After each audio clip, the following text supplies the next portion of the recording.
Depuis le mois de juillet dernier où l'hivernage s'est définitivement installé, notre pays n'a jamais cessé d'enregistrer de fortes précipitations, parfois intenses sur la quasi-totalité de son territoire.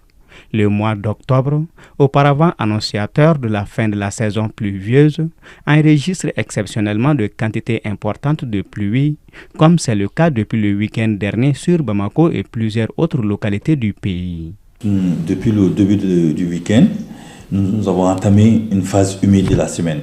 Voilà, donc du 6 jusqu'au 13. Et la semaine sera très active, très humide, très favorable aux pluies. Et dans beaucoup de nos régions, dans beaucoup de nos localités. Et voilà.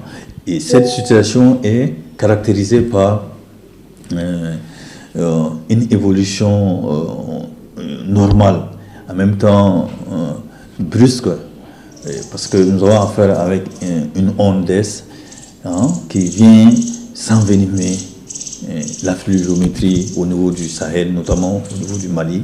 Ces pluies abondantes déclenchées le 6 octobre ont enregistré des valeurs importantes jamais recueillies au Mali pendant 24 heures. Et on n'a jamais vu une telle pluie pendant le mois d'octobre. Il y a des localités qui ont reçu 260 mm, notamment Zebala, cercle de Kougnana, région de Koutiala. Et ils ont eu une hauteur de 260 mm, et qui est un record jamais vu au Mali en 24 heures. Bamako, nous avons reçu au niveau de Mali Météo une quantité de 85 mm hier à Bamako.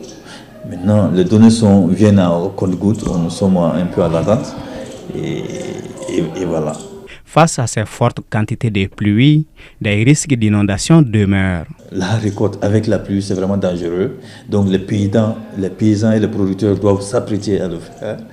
Et ensuite, il faut y penser aux risques d'inondation qui persistent toujours. Et voilà, dans beaucoup d'endroits, beaucoup de localités. Souvent, c'est par endroits. Donc, même les risques de foudre ne sont pas épargnés. Donc, il y a vraiment une batterie de risques qui planent.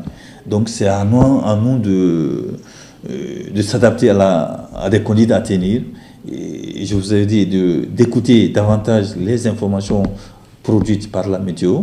Hier, mardi 8 octobre, le ministre de la Sécurité et de la Protection civile a dressé un nouveau bilan de cette catastrophe, faisant état de 47 955 ménages affectés, 264 648 personnes touchées et 77 décès.